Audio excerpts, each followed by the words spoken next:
Bună ziua tuturor și bine ați venit la Zilele Aniversare Litera, 33 de ani împlinim. Continuăm dialogurile cu autori de bestselleruri îndrăgite din toată lumea. Eu sunt Monica Grecu, sunt redactor coordonator al colecției Blue Moon de la editura Litera și îmi face o deosebită plăcere să o am ca invitată astăzi pe scriitoarea britanică Gill Paul. Dintre romanele ei, 3, și anume Soția secretă, Fiica, pierdută și Jackie și Maria, au fost publicate în limba română la editura Litera. So Gill, hello and welcome to this discussion with our readers. Hi Monica, thank you so much for inviting me and happy anniversary to Litera. Thank you. Yes, it's very it's a very important moment in our development. So I will start this dialogue with a question about the literary influences in your youth. How would you say your taste was formed, and who or what helped you when you were young? Well, I loved reading when I was young. The first book that I remember having a huge influence on me was called Heidi by Johannes Spiri, a Swiss author. And it was about, for those who haven't read it, it was about a little orphan girl who lived with her grandfather in the Swiss Alps. And then she was sent away to the city to be educated. And she was just incredibly homesick and heartbroken. And I used to cry every time I read that book. I mean, I sobbed. And looking back as an adult and thinking about it, my own grandmother died around that time. And I think the book was helping me to grieve and to feel emotion. And it was the first time I really understood the power of literature to get inside your skin, to help you through difficult periods. And so, I've looked back at Heidi as an adult and I'd completely forgotten that it's very religious. And that's not what got to me at the time, but it was a book that really influenced me. After that, I think like a lot of kids, I was really into series like Enid Blyton's Famous Five. And I loved detectives that solved mysteries, that kind of format. And one of my favorites was Nancy Drew, because she was a woman, so, a girl solving all these crimes and mysteries. I thought she was terrific. And it wasn't until my teens that I really developed my interest in history, which was encouraged by my mother very much so. And I read a lot of biographies and nonfiction. And, a lot of the subjects that come up in my novels today, like the Romanovs, like the sinking of the Titanic, a lot of them were things that I was interested in when I was a teenager, but I was mostly reading nonfiction as a teenager, just finding out about the world. So my next question, you've anticipated somehow, how your literary taste changed in time. So you were saying that you had some influences, and also what would you recommend for young readers to start with? The idea is that we're trying to cultivate readers, to grow them into adult readers, into people who keep reading. So what to start with? Well, I think getting, kids addicted to series is a fantastic thing to do. And, Harry Potter still works. I don't think it's aged at all.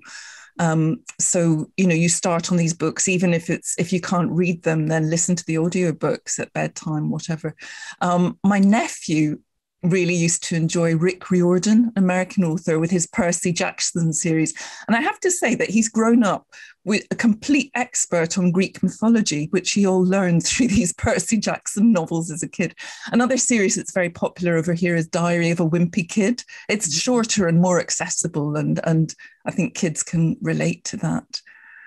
As they get older, for teenagers, I wouldn't be afraid of giving them very hard-hitting themes like, the Holocaust novels like John Boyne's Boy in the Striped Pajamas, for example, or Harper Lee, To Kill a Mockingbird, or for the girls, Margaret Atwood's Handmaid's Tale. These have very kind of heavy themes in them, but I think teenagers are totally capable of understanding and getting moved by all these topics. And then, but as they get older, I would definitely say, don't forget about the classics of of Romanian literature, of English literature. I mean, I always encourage girls to read Jane Austen, who she's just witty and she's so wise about relationships between the sexes. Of course, the time she was writing, the 1820s, 1830s, is completely different. Women had very, very little power in the marriage market, but so much of what she says is still relevant today. So it's incredibly relatable. Yes, that was. I'm a huge Jane Austen fan. Are you? Oh, great! Yes. So I would live in Jane Austen's world anytime, with all the issues, but also some perks. So it's interesting to hear that many authors that I've interviewed keep bringing up the same series for teens, like Percy Jackson, for instance, and then Harry Potter, but also the idea of sticking to the classics for your formative years. Yes, definitely don't ignore them, because they tell us about history, that, about the era when they were written, as much as they have this, the human condition remains the same. And having a great body of literature, because there are fads, there are books that are of the moment, and then there's ones that speak to all time. And I think the classics that have survived are the ones that speak to all time. Yeah. I completely agree. Okay, now going back to you as a writer, what is your favorite spot for writing? Well, this is it here. I've got an office that's got 2 walls are just completely lined with books, and that's kind of my security blanket, because I can turn around and look things up very easily. I still look things up in books rather than Google. You can't trust Google. Not all the time, anyway. I've got, you can't see it at the moment, I've got a silver birch tree outside the window there. And my kitchen's not too far if I drink tea the entire time when I'm writing. But yeah, I mean, I can write. I don't have a laptop. I can write if I go away, but I much prefer being here with all my books around me. Yeah. Okay. So where do you find inspiration for your books? How do you get the ideas, the seeds? Yeah, the seed.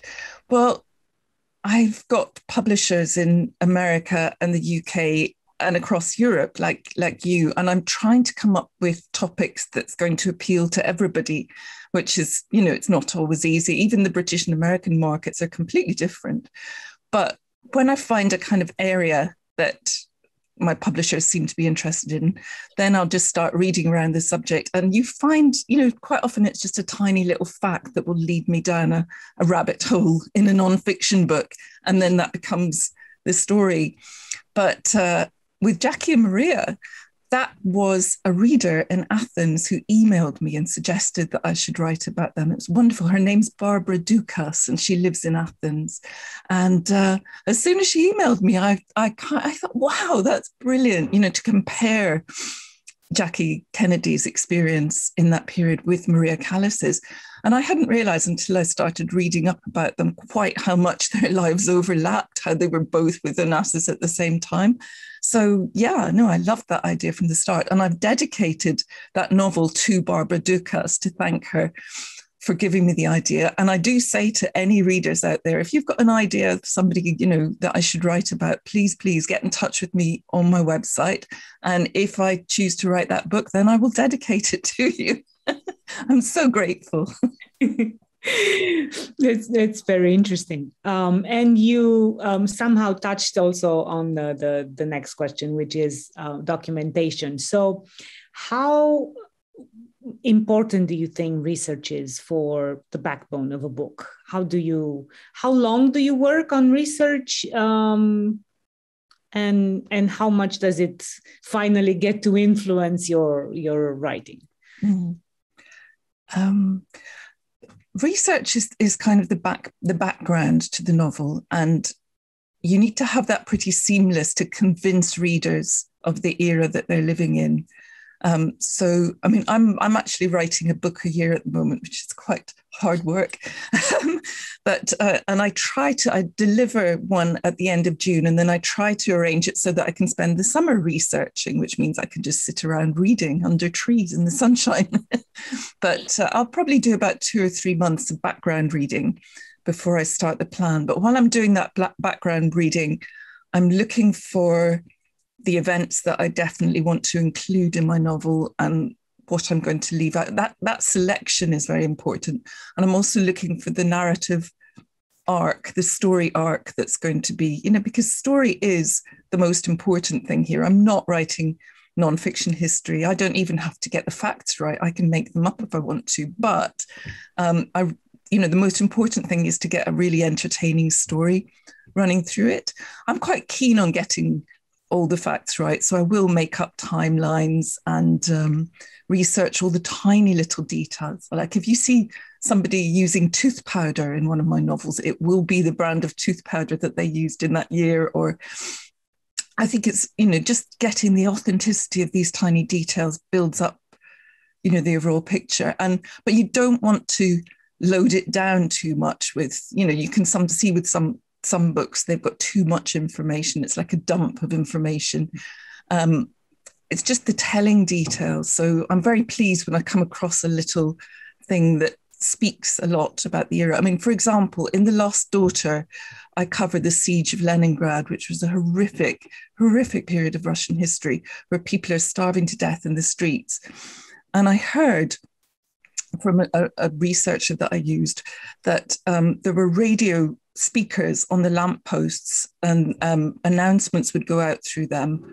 And when they were switched off, there would just be a ticking sound coming from them, tick, tick, tick. And that was the kind of backdrop to this horrific, horrific time when people were just dying in the streets and other people stepped over them because you couldn't even stop to help. There was nowhere to take the bodies. And that tick, tick, tick thing, I was so pleased when I found that. I thought that really summed up exactly what I was trying to achieve with that section of the novel. So yeah, no, I love the research, but as I said, story comes first, and the characters inform the story. It's the choices that they make that move, hopefully drive the narrative forwards. So you would say that to you as a writer, creating and developing the characters would be more rewarding than setting the book in the, right background and having all the historical details. I love all of it. I really love doing the research of getting, finding a little fact that exactly fits the section that I'm writing. But no, it is fascinating when you're working, because I write biographical historical fiction. So I'm writing about real characters and trying to put myself into their shoes and imagine what it felt like to be them.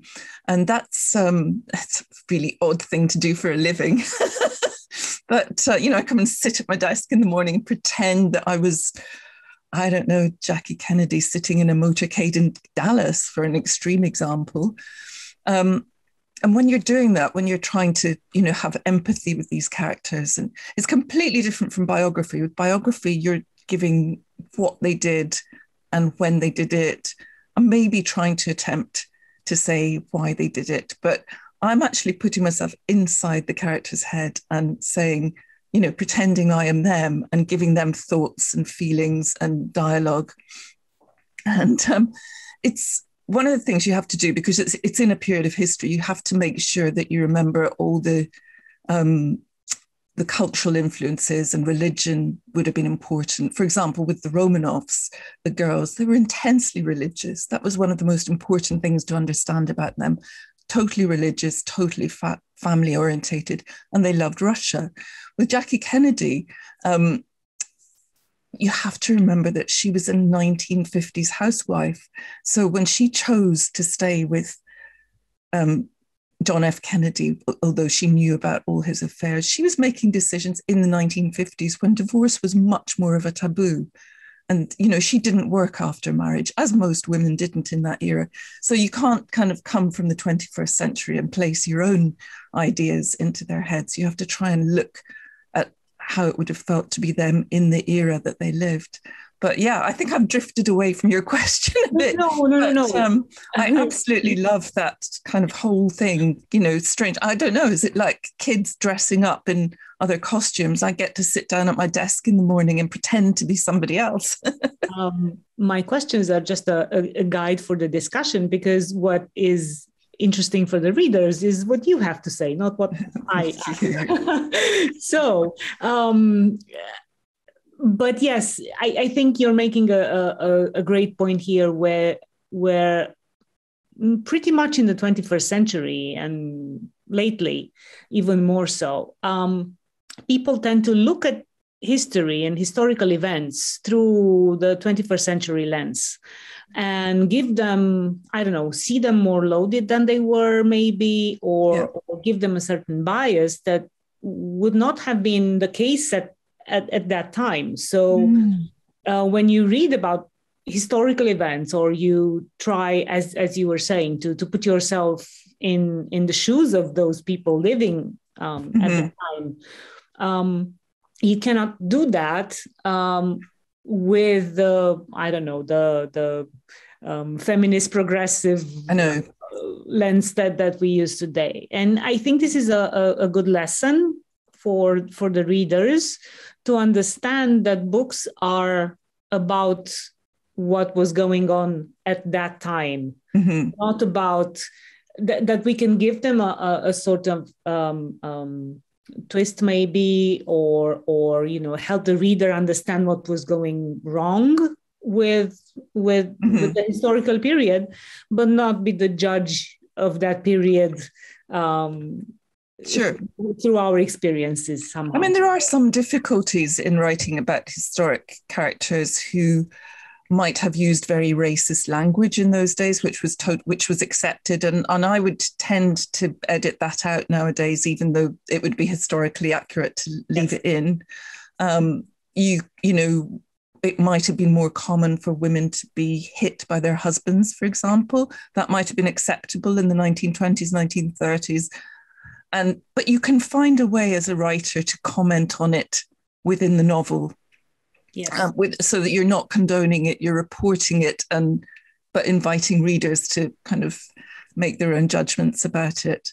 Yeah, no, there are a number of difficulties like that, because you do want to keep it accurate to the period, but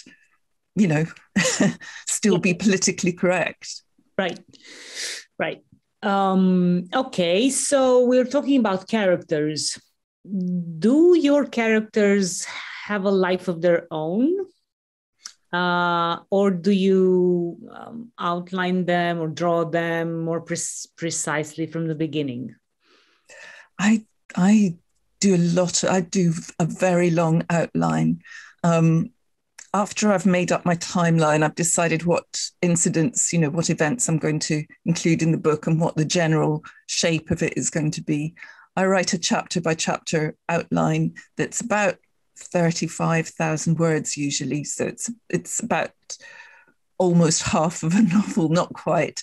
And I've mapped out what's going to happen in each chapter. And I'm getting, the characters are starting to come to me, because I'm having to ask with each incident, with each event that's reported in the history books, I have to think, hang on, why did they do that? Why? And interrogate it in a different way. And sometimes there's no answer in the research. And I just have to think, okay, if I was in that situation, why would I have done it? And figure it out from there.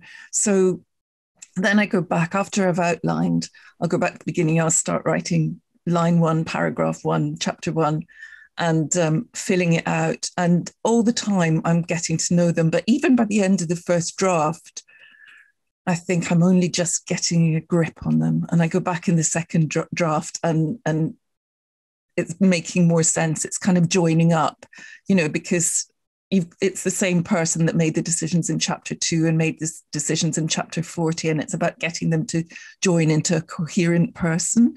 And I'm getting to know them better all the time as well. And of course, they are an invention in my head, because I've just taken the historical facts and thought, well, I think this is what they were like. So, I'm not saying this is the true picture, the definitive answer for all time. So what would be your advice for a budding writer? Someone who's just, just starting out. Starting or thinking about writing. Yeah. When I started, people said, oh, just write what you want to write. But actually, I would say to somebody starting out to research the market, have a look at what's selling and why and what's popular. Particularly in historical, there tend to be fashions in the periods that you write about. So there have been a lot of, I don't know if this is true in Romania as well, but there have been a lot of World War II books recently, lots of them. And I think that ship is passing. I think people are moving on. I think the 1950s is becoming more popular. I think the 1920s is more popular at the moment because we're at the centenary. If you want to write 17th century or Renaissance, or it might make it harder to find a publisher because there are fashions and such things. So that would be the first piece of advice. I found it very useful to be in a writing group when I was starting out and have other people whose opinion I respected giving me constructive feedback. You don't need to be in a group, but you do need to find somebody you trust who will tell you, if you're going, if it works for them, if this character that you can see clearly in your head is coming across on the page. And I did go to one writing group where I had a very, very negative teacher that he did put me off for about a year. So you choose somebody who's not going to say to you, oh no, it's rubbish, give up. But somebody who will say, well, that character needed to be a bit more nuanced, or, just to give you positive, constructive feedback. That's very important, to choose the right people to do that. In terms of commercially looking for an agent and a publisher, I think it's quite important to build your own social media, because the publisher will be looking to see whether you have skills to help to market your own book. So any experience you've got in journalism, writing articles for magazines, or, the number of followers you have on TikTok is going to help a publisher to see that you will be able to help them market it. And then finally, I would say, just don't give up. If you send out your first book and you can't get an agent, you can't get a publisher, this is the real key moment where you just have to start the next book.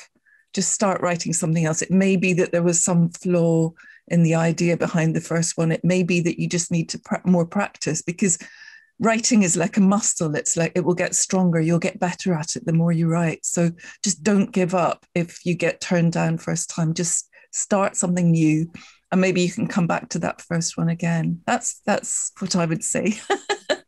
Really valuable advice. And I hope so. So let's go back to the Romanovs a little bit.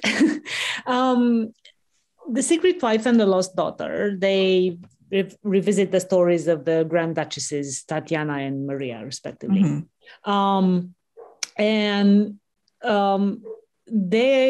Their stories are tragic, but they are also the stories of strong, dedicated women who managed to somehow prevail. So you obviously thought about the actual characters, but I am curious as to what other strong women inspired you, or who would you say are reflected in these characters? Gosh, I did try to take what we know about those Tatiana and Maria as my starting point. And then I just knew that I had to have them develop through the novel and become more self-sufficient. And so I picked them. There were 4 Grand Duchesses, and I picked Maria and Tatiana. Well, Olga, who was the oldest, was depressive and really miserable, especially in captivity. And I thought, that doesn't sound so much fun to write about. Whereas Anastasia, the youngest, has had so many books and even a Disney cartoon made about her. So they were the ones that I knew less about. And so I'm always interested to explore, people that I want to find out about. Tatiana was she sounded very competent. I picked her first for The Secret Wife because if anybody was going to survive out there, and they came from an incredibly sheltered background, so they wouldn't have had many life skills at that stage. But I thought Tatiana was the one that coped, the one that got on with things, that she was very intelligent and practical. So I wrote about her in The Secret Wife. We don't see so much of what happens to her in the intervening years in The Secret Wife. I've just thought I don't want to give away the ending for anybody that hasn't read it. No spoilers, please. No spoilers. Maria was more of a home-loving, friendly girl. I did base the character of Maria on a story which may or may not be true, that she had a minor flirtation with one of the guards in the House of Special Purpose, it was called, in Ekaterinburg. He brought her a birthday cake on her 18th birthday, and they were found outside in the corridor in what were reported to be compromising circumstances, which was probably just, I don't know, a cuddle at most. But I took that as a starting point for the story. But it's what if fiction. It's from that time in July 1918, I'm just thinking to myself, how might they have survived? What might have happened? And I knew I had to make Maria become stronger because of what was going to happen to her in the plot in 20th century Russian history, which is pretty grim. So yeah, I don't think I had any particular women in mind when I was planning them, just taking their characters and thinking about how they might have reacted, I guess. A collection of traits, as it were. So necessary qualities that they would have to have in order to survive. I mean, there is a lot of information available about the girls. There's some wonderful books, and I do recommend one by Helen Rappaport called Four Sisters, which is just about them. But also, I mean, these were the original Instagram kids. They all had little box brownie cameras, and if you look on YouTube, there's videos of them playing in the garden, and there's millions of photographs of them available. They love taking photographs of each other, so you do feel that you can get to know them a little bit.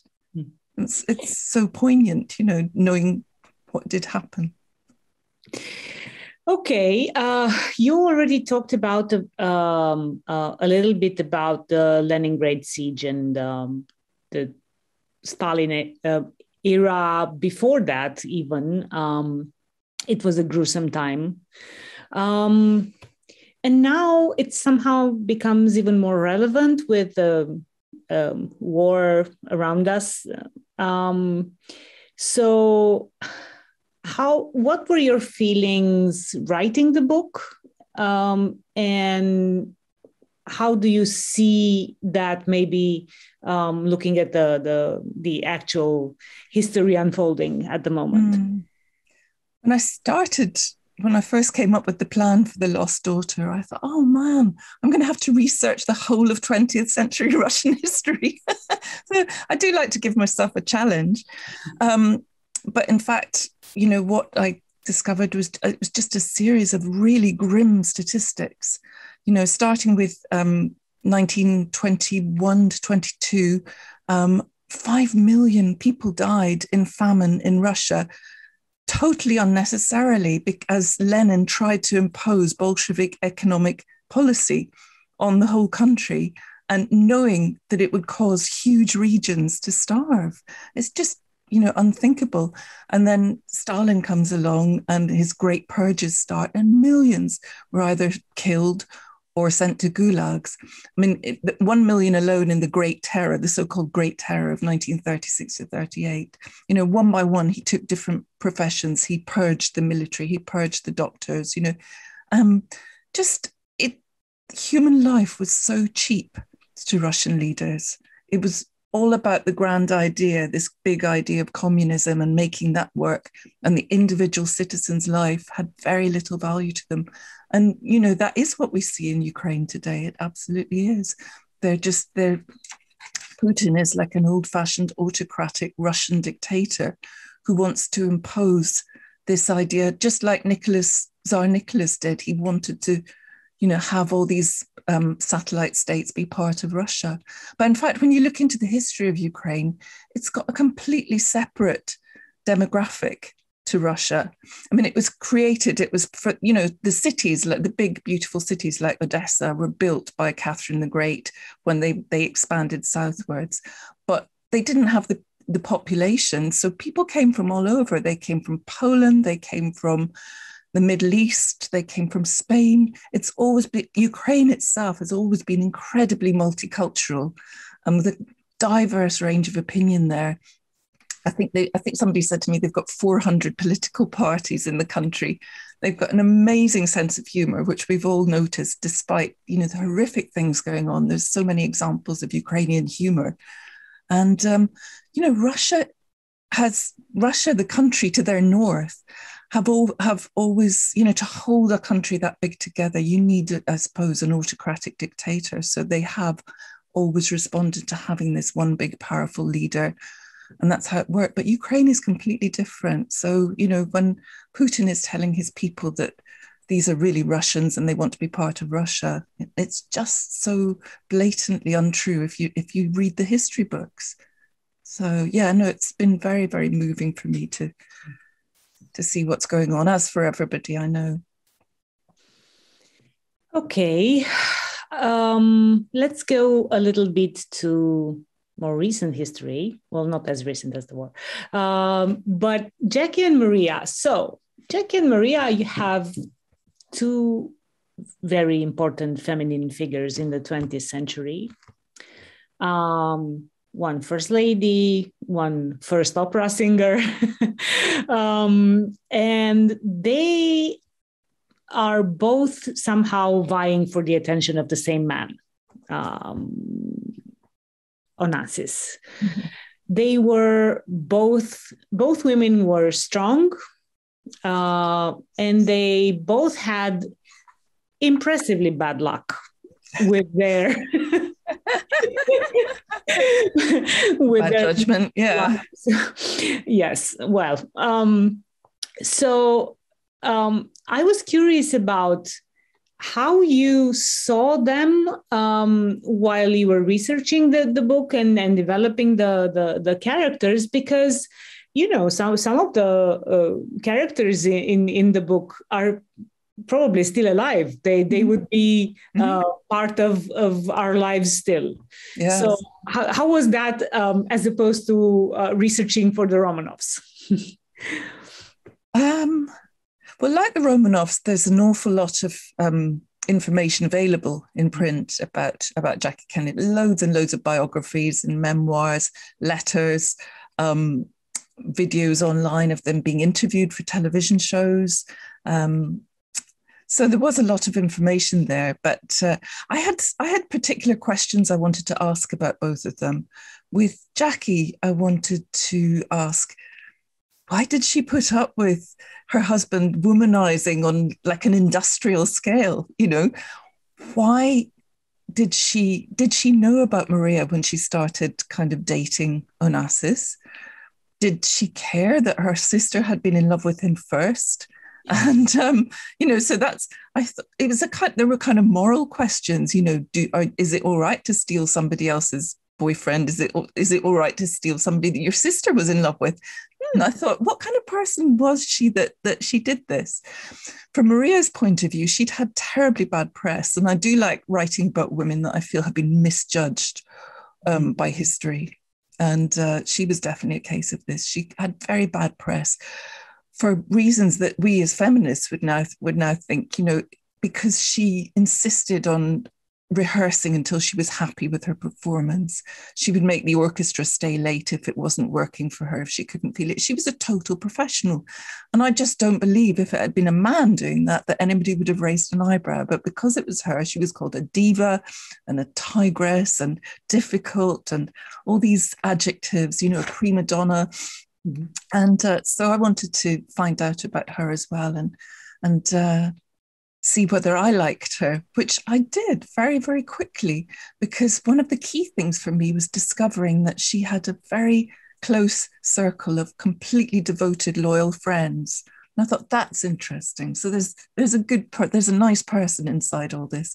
And then you listen to her voice and, you get goosebumps, because she was, in my opinion, in the opinion of a lot of opera experts, the greatest first soprano of all time.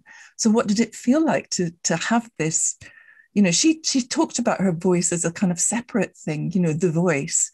And she was just the possessor of it and the one that was charged with keeping control of it.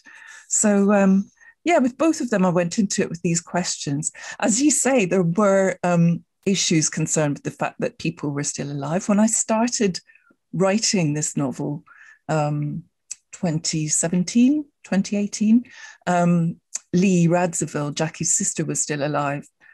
And she died in February 2018, I think. If she was still alive, I would have had to miss out that plot strand in the novel, because she had never openly admitted that she did have an affair with Onassis. Although, it was reported everywhere at the time, but I'm sure this is true of you as well. Publishers do not want to risk libel suits. It's just not worth it. Absolutely. It's just not worth it. It doesn't matter how open a secret is if it's for someone. Yeah, no, too expensive, too difficult. So if she had stayed alive, I wouldn't have been able to write that, although it was just common knowledge. It has been in print in many other places. I just wouldn't have wanted to take the risk. Jackie's daughter, Caroline, is still alive, and Lee's daughter, Anna, is still alive. But I wasn't writing about them. I was writing about their mothers, and I had to kind of disregard them as I went along. You know what? I have no idea whether they would read my book or not. In their position, I don't think I would. But if they did, I hope they would think that I was sympathetic towards Jackie, at least. Because I did come out of it admiring her enormously, as I did Maria. I felt huge admiration for both of them, for what they were up against in their lives. And I think, to me, while working on the book,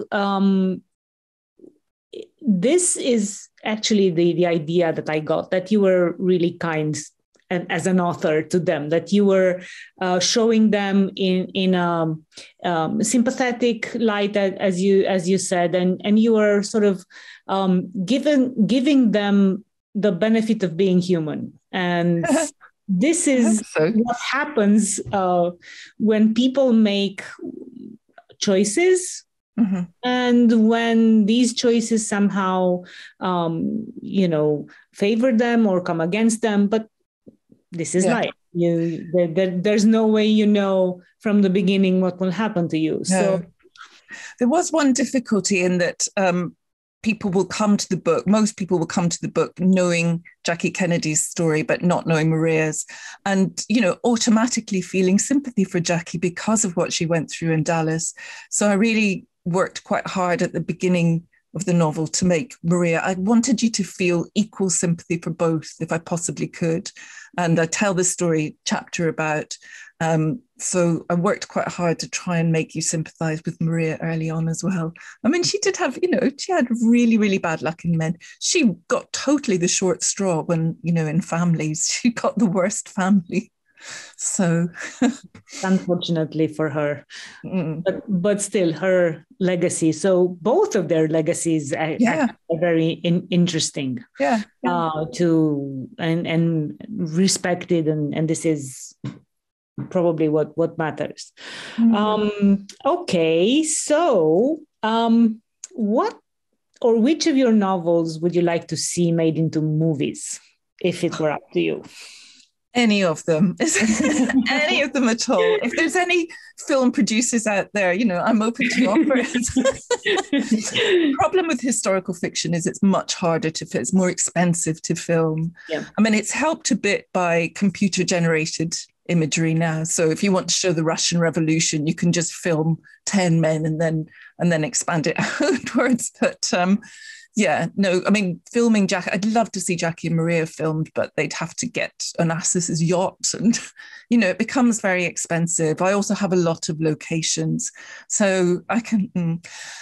There's a novel that was published in Britain and America last year called The Collector's Daughter, which is about the discovery of Tutankhamun's tomb in the Egyptian desert in 1922.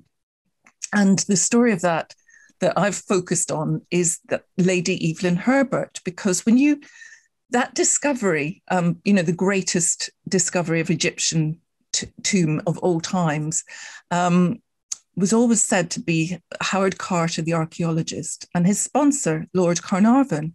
And then you look at the photographs and there's this short woman standing beside them outside the tomb. And I thought, well, who's she? And she is Lord Carnarvon's daughter, Lady Evelyn. She was there, she was with them when they sneaked into the tomb for the first time. And she was probably the first person inside. And I thought, gosh, what on earth did that feel like after 3,000 years? And I started exploring her. And I found that she was really quite an incredibly likable woman as well. And she was such a part of this massive thing that carried on through her life. In the 1970s, she was still being asked questions about it and opening exhibitions about it. And I thought, well, no, I wanted to tell her story, as one of my marginalized women and bring them back into the public eye. And you know what? That one would be easier to film because you just need a bit of sand and desert. maybe that would work. Who knows? Yes. Take the whole British Museum and they've got plenty. They've got plenty of stuff there. Yes. Controversy. The Egypt wing is actually one of my favorites in the British Museum. I brought my daughter there when she was very little, and she was passionate about Egypt. And so of course, whether or not it should be there is a completely separate discussion we can have another time. Yes, absolutely. Not for this interview. Okay, so you've told us a bit about your one of your books that was, is that the latest book with a collector's daughter? Yes, that was published last year, but this August I have a new one coming out, which is called The Manhattan Girls.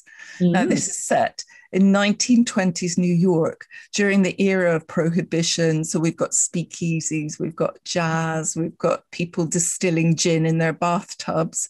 And I've focused on the story of 4 women who started a bridge group. And they were Dorothy Parker, who's the most witty woman who ever lived. Jane Grant, who was the first female reporter at the New York Times and the co-founder of the New Yorker magazine. I've got Winifred Lenihan, who was a Broadway actress, very famous in her day, and Peggy Leach, who went on to win the Pulitzer Prize twice for her history and writing novels and history books. So 4 women, but at that stage, they were just at the beginning of their career. They formed a bridge group together because the men at the Algonquin Hotel where they all hung out were starting a poker club for men. And they were like, hey, we can have our own game too. But they decided to make it bridge. And it's about the friendship between the 4 of them as they tried to have it all 100 years ago. But it's incredibly modern, really. It's sort of like Sex and the City, but in the 1920s, because they were trying to have a career and to have, a happy love life as well. And all the difficulties that went with that in that era, and trying not to get arrested for their gin that they were swigging at parties too. And it's the first time that I've written witty characters, funny characters. And I just had such a great time doing it. I think I may be tempted to do that again sometime. So the Roaring 20s. Very, very roaring. Okay, thank you so much, Gill, for your insights. Thank you. And now it's time for you to give a message to the Romanian readers. So could you please say a couple of words? Well, I'm really, really sorry that I can't say a couple of words in Romanian. I have visited your beautiful country, but that was a long time ago when I was 19. I had a wonderful time, really wonderful, but I must come back. But what I wanted to say is thank you so much for reading my books. And if you would like to get in touch with me anytime, I love hearing from readers. It's easy to contact me through my website. If you don't speak English, and there's, I don't speak Romanian, I've said, then send me your message in Romanian and we can correspond through Google Translate. I do this with people from some countries and you get some very hilarious conversations as a result. So please do get in touch to tell me if you've enjoyed one of my books, if you have an idea for another novel, another subject that you think I should write about. And also please tell me which Romanian writers I should be reading, because I'd really like to get recommendations of that. So thank you very much to Monica and to Litera for publishing my books, and have a great festival. Thank you so much, Gill. And have a wonderful spring and summer. Thank you.